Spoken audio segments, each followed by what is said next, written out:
கர்த்தருடைய பரிசுத்த நாமத்துக்கு மகிமை உண்டாவதாக. இந்த நாளில் கூட இந்த வார்த்தை கேட்குற ஒருத்தர் வாழ்க்கையிலையும் ஆண்டு மாதத்தின் முதலாவது நாள் ஏப்ரல் மாதம் முழுவதும் ஆண்டு நம்மை கண்ணின் மணி போல கர்த்தர் பாதுகாத்தார். இந்த புதிய மாதத்துக்குள்ளே தேவன் கொண்டு வந்தார். அதுக்காக நம்ம எப்பவுமே நன்றியுள்ளவர்களாக நம்ம இருக்கணும்.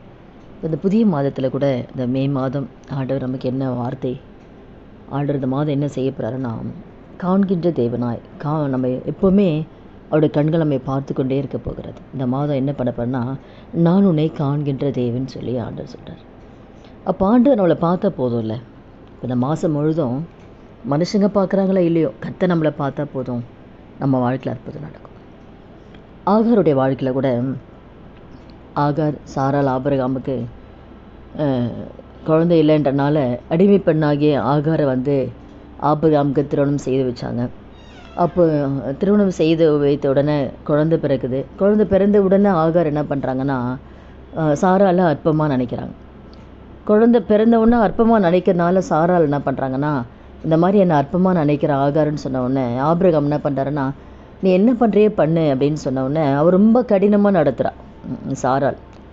அப்போ கடினமாக நடத்தவும் காரணம் ஆகார் அற்பமாக நினைக்கிறனால தான் கடினமாக நடத்த வேண்டிய சூழ்நிலை சாராளுக்கும் வந்தது. நீ நார்மலாக அன்பு செலுத்தி இருந்தால் கடினமாக நடத்த வேண்டிய வேலை கிடையாது. ஆனால் இந்த நாட்களை மறந்து அற்பமாக நினைக்கும் பொழுது இந்த கடினமான பாதையில் ஆகார் போகிறாங்க. போன உடனே என்ன பண்ணுறான்னா, சாராள்னு அங்கேருந்து போயிடுறாங்க. அவன் பண்ணுற கொடுமை தாங்க முடியாமல் சாராள் ஆகார் அங்கேருந்து போயிடுறாங்க. அப்போ ஆகார் அங்கேருந்து வனாந்திரத்துக்கு போகும் பொழுது அப்போ தான் யாரும் இல்லை, விட்டுட்டு போகிறான். இந்த பண்ண கொடுமை தாங்க முடியாமல் கடினமாக நடத்துறதுனால அங்கேருந்து ஓடி போயிடறான். அப்போ யாருமே பார்க்கல தான், ஆனால் ஆண்டவர் பார்க்குறார். யாரும் பார்க்கல, போயிடுறான். அந்த வேதனை தான் போகும்போது கர்த்தர் பார்த்து தான் ஆண்டவர் கேட்குறாரு, ஆகாரே நீ எங்கிருந்து வர, நீ எங்கே போகிற? இப்போ பாருங்கள், நம்ம நினைக்கிறோம் நம்ம பிரச்சனை, நம்ம வேதனை, நம்ம கண்ணீர் யாருக்குமே தெரியாதுன்னு நினைக்கிறோம். ஆனால் யாருக்கு தெரியலனாலும் இயேசுவை பார்த்துட்டே இருக்கார். நீ எங்கேருந்து வர, நீ எங்கே போகிறேன்னு கேட்குறாரு. அப்போ தான் ஆகார் சொல்கிறாங்க, நான் இது போல் நாச்சரை விட்டு நான் ஓடி போகிறேன் அப்படின்னு சொல்லி, சாராயை விட்டு நான் ஓடி போகிறேன்னு சொல்லும்பொழுது தான் ஆண்டவர் சொல்கிறாரு, நீ போகாத, நீ திரும்பி போய் அங்கே போய் நீ அடங்கிடுன்னு சொல்கிறார். ஆண்டவர் ஆலோசனை கொடுக்குறாரு. நீ எங்கேயும் போகாத, நீ அங்கே தான் நீ அடங்கி இருக்கணும் அப்படின்னு சொல்லி ஆண்டவர் சொல்கிறார். அப்போ வெளியில் வரத்துக்கு ஒரு நேரம் ஆண்டவர் வச்சுருப்பார். நம்ம இஷ்டத்துக்கெல்லாம் நம்ம எங்கே வேணாலும் இருக்கிற இடத்த விட்டு போகக்கூடாது, இருக்கிற வேலையை விட்டு போகிறது, இருக்கிற சபையை விட்டு போகிறது, நம்ம விருப்பத்துக்கு போனோம்னா அது நமக்கு ஆசீர்வாதமாக இருக்காது. அப்போ ஆண்டவர் ஒரு வேலை வச்சுருப்பார். அப்போ அவருடைய சித்தத்தின்படி நம்ம போகும்போது அது நமக்கு ஆசீர்வாதமாக இருக்குமே தவிர, எதனா பிரச்சனை வந்துச்சுன்னா உடனே டக்குன்னு போயிடுறது, வேலையை விட்டு போயிடுறது, இவங்க திட்டினாங்க அவங்க திட்டாங்க, வேலையை விட்டு போகிறது, பிஸ்னஸை விட்டு போகிறது, சபையை விட்டு போகிறது, வீட்டை விட்டு போகிறது. அப்போ இதெல்லாம் சுயமாக நம்ம எந்த காரியத்தை செய்தாலும் அது நமக்கு ஆசீர்வாதமாக இருக்காது. ஆண்டு சொல்கிறாரு, நீ இப்போ போய் நீ அடங்கிடு. யாருக்கிட்ட? திரும்பியும் சாராய்கிட்ட போய் அவள் கையின் கீழே அடங்கிடுன்னு சொல்கிறார். நாள் ஒன்று வரும்பொழுது தான் தேவன் வெளியில் கொண்டு வருவார். அப்போ ஆண்டவர் சொல்கிறாரு, உன் சந்ததியே நீ கவலைப்படாத, நீ அங்கே போய் அடங்கி இரு, நான் உன் சந்ததியை நான் ரொம்ப பெருக பண்ணுவேன், அது எண்ணி முடியாத தான் இருக்கும். அப்போ நீ உனக்கு ஒரு மகன் பிறப்பான், உன் அங்கலாய்ப்பு ஆண்டவர் கேட்டெல்லாம் அவனுக்கு என்ன பேர் வைக்கணும் ஆண்டவர் சொல்லிடுறேன். இஸ்மவேல்னு சொல்லி பேர் வையே அப்படின்னு சொல்லிட்டு அவனை குறித்து செய்ய போகிற காரியத்தையும் ஆண்டவர் சொல்கிறார். அப்போ அவளுக்கு எவ்வளோ சந்தோஷம் இருக்க பாருங்கள். இப்போ வனாந்திரத்துக்கு போயிடுறான், அவ்வளோதான் நம்ம வாழ்க்கைன்னு சொல்லி போகிறான். ஆனால் அந்த இடத்துல கர்த்தர் பார்த்து அவளுக்கு ஒரு வாக்குத்தத்தத்தை கொடுத்து உன் சந்ததிக்கு என்ன செய்ய போறன்னு சொல்லி திரும்பி என்ன கட்டளை ஆலோசனை சொல்கிறார், நீ திரும்பி அங்கே தான் போய் அடங்கிடு. அப்போ தான் அவன் சொல்கிறான், கர்த்தர் என்னை காண்கிற தேவன் பேர் வைக்கிற ஆண்டவருக்கு. இப்போ யாருமே என்னை பார்க்கல, ஆனால் ஆண்டவர் என்னை பார்த்து ஆண்டவர் வாக்குத்தத்தம் கர்த்தர் கொடுத்தார். இதனால் கூட இந்த வார்த்தை கேட்குற ஒவ்வொருத்தர் வாழ்க்கையிலையும் அந்த மே மாதத்தில் கர்த்தர் உங்களை காண்கிற தேவனாக இருக்கிறார். அப்போ ஆண்டவர் உங்களை பார்த்தா நீங்கள் ஏன் கவலைப்படணும்? பிரச்சனையை பார்த்து ஏன் கவலைப்படணும்? தேவைகளை பார்த்து ஏன் கவலைப்படணும்? ஸ்கூல் வேணே, நெக்ஸ்ட் மந்த் ஸ்கூல் வருது, காலேஜ் வருது, எவ்வளோ ஆயிரக்கணக்கான லட்சக்கணக்கான ஃபீஸ் கட்டணும். பட் எல்லாமே ஆண்டவருக்கு தெரியும். இப்போ இந்த மாதம் எல்லாமே கர்த்தருக்கு தெரியும்.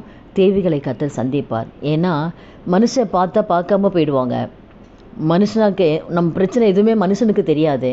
ஆனால் கர்த்தர் நம்மளை பார்த்தாருன்னா உதவி செய்யாமல் போகவே மாட்டார். ஆகாரை பார்த்தாரு, ஒரு ஆலோசனை கொடுக்குறாரு, செய்ய போகிற காரியத்தையும் சொல்கிறார். இப்போ இந்த நாளில் கூட இந்த புதிய மாதத்தை அடியெடுத்து வைக்கிறவங்க வாழ்க்கையில் எந்த காரியத்தை குறித்து கவலைப்படாதீங்க. ஆண்டோட சமூகத்தில் உங்கள் பாரத்தை ஒப்படைச்சிருங்க. நிச்சயமாக இந்த மாதம் கர்த்தர் உங்களை காண்கின்ற தேவனாக இருக்கிறபடினால உங்கள் தேவைகளை சந்திப்பார். உங்கள் குறைவுகளாம் கர்த்தர் நிறைவாக கர்த்தர் மாற்றுவார். உங்கள் வாழ்க்கையில் இந்த மாதம் ஒரு ஆசீர்வாதத்தின் மாதமாய் கர்த்தர் நடத்துவார். ஆகார் வாழ்க்கையில் கர்த்தர் பார்த்தார். அதே போல் எசேக்கியோட வாழ்க்கையில் பார்க்கும்பொழுது அவ்வளோதான், ஆண்டவர் சொல்லிட்டாரு, அவ்வளோதான், எல்லா வீட்டுக்காரத்தில் ஒழுங்குபடுத்தியிருப்பான், நீ சாக போகிற அப்படின்னு சொல்லி தீர்க்கதரிசிட்ட சொல்லி அனுப்பிடுறாரு. அப்போ எப்படி இருக்கும் பாருங்களேன், எசேக்கியாக்கு ராஜாவுக்கு எப்படி இருக்கும் பாருங்கள்.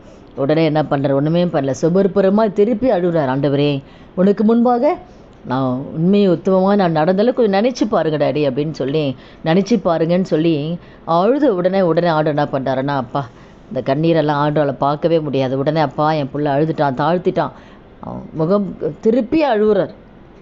உடனே 15 வருஷம் ஆயுசு கூட்டி கொடுத்துட்டார். அப்போ அவர் அழுது யாருக்குமே தெரியாது. ஆனால் ஆண்டவர் பார்க்குறாருல்ல, பார்த்த உடனே என்ன பண்ணுறாரு, 15 வருஷம் ஆயுசு கூட்டி கொடுத்துட்டார். இதனால் கூட எந்த காற்று கொடுத்து நீங்கள் கண்ணீர் விட்டுறீங்க, பிள்ளைகளை குறித்தான், பிள்ளைகளுடைய எதிர்காலத்தை கொடுத்தான், ஐயோ எனக்கு இந்த வியாதி இப்படி இருக்கேன், இந்த வியாதிலேருந்து நான் எத்தனை நாளைக்கு நான் கஷ்டப்படுவேன், நான் எத்தனை நாளைக்கு நான் கண்ணீர் வைப்பேன், கண்ணீர் வெட்டுறீங்களா? உங்கள் கண்ணீர் யாருக்கு தெரியாதா? நீங்கள் படுக்கையை நினச்சிட்டு இருக்கீங்களா? கண்ணீரால் எத்தனை அவமானங்கள், இந்த கடன் பிரச்சனை நிமித்தம் எத்தனை பாடுகள் என் வாழ்க்கையில், எப்போ இந்த பிரச்சனை மாறும் ஆண்டவரேன், எப்போ இந்த கடன் நான் வெளியில் வருவேன் ஆண்டவரேன், அங்கலாய்க்கிறீங்களா? உங்கள் கண்ணீரை யாருக்குமே உங்கள் கண்ணீர் தெரியாது, ஆனால் உங்கள் கண்ணீரை ஆண்டவர் பார்க்குறாரு. ஆண்டவர் விண்ணப்பத்தை நான் கேட்டேன், உன் கண்ணீரை பார்க்குறேன். அப்போ அந்த கண்ணீரை யார் பார்க்கறதுன்னு ஆண்டவர் பார்க்குறாரு. ஆண்டவர் பார்த்து உடனே எசேக்கியா ராஜாக்கு அற்புதம் செஞ்சது போல் உங்கள் வாழ்க்கையில் அற்புதம் செய்வார். அதனால் சோர்ந்து போகாதீங்க. அது வியாதியாக இருக்கலாம், எந்த காரியமாக இருந்தாலும் ஆண்டவர் உங்களை பார்க்குறாரு. உங்கள் கண்ணீரை பார்த்து உங்கள் வாழ்க்கையில் பார்த்துட்டு அப்படியே போகிறவர் இல்லை, பார்த்து உடனே அற்புதத்தை செய்கிற தெய்வம் தான் நம்முடைய தெய்வம். பிரச்சனையை பார்க்காதீங்க, பிரச்சனை காட்டிலும் இயேசு பெரியவர் என்பதை பாருங்கள். பிரச்சனை நமக்கு ஒன்றுமே இல்லை, பிரச்சனை காட்டிலும் இயேசு பெரியவர், தேவைகளை காட்டிலும் இயேசு பெரியவர், வியாதியை காட்டிலும் இயேசு பெரியவர். ஆனால் இயேசுவை பாருங்கள். நம்ம வானம் சிங்காசனம் பூமி பாதப்படியாக இருக்கிற ஒரு வல்லமையுள்ள தேவன் நம்ம தகப்பனாக இருக்கிறனால அதனால் சுற்றி இருக்கிற சூழ்நிலை ஆப்போசிட்டாக இருக்கலாம், ஆனால் அந்த சூழ்நிலையில் மாற்றுகிற இயேசு நம்மோடு கூட இருக்கிறார். அதனால் சோர்ந்து போகாதீங்க. இந்த மாதம் கர்த்தர் நிச்சயமாக உங்கள் வாழ்க்கையில் அற்புதம் செய்வார். அதே போல் நம்ம அண்ணாளுடைய வாழ்க்கையில் நம்ம பார்க்குறோம். அண்ணாளுடைய வாழ்க்கையில் குழந்தை இல்லை, அவமானம், நிந்தை, எல்லா சக்கலத்தை ஒரு பக்கம் குடும்பப்படுத்துகிறான். அப்போ அவளுடைய வேதனை கணவனுக்கு கூட தெரியாது. அவளுடைய அவமானம், நிந்தை, கணவன் எவ்வளோ ஆறுதல் படுத்தினாலும் அண்ணாளுடைய வேதனை அவளுக்கு தான் தெரியும். அப்போ எவ்வளோ ஆறுதல் படுத்தினாலும் அந்த ஆறுதல் அவள் ஆறுதலாக இல்லை, அந்த வேதனைலேருந்து அவள் வெளியில் வரல.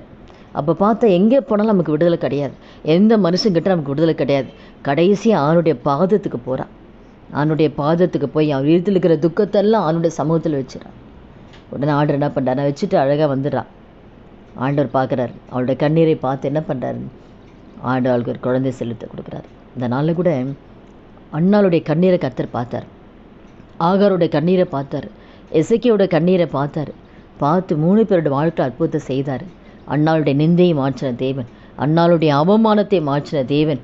இன்றைக்கும் எந்த பாதையில் அவமானப்பட்டு குறுகி கொண்டு இருக்கிறீர்களோ, கர்த்தர் உங்கள் வாழ்க்கையில் உங்கள் நிந்தையை கர்த்தர் மாற்றப் போகிறார்.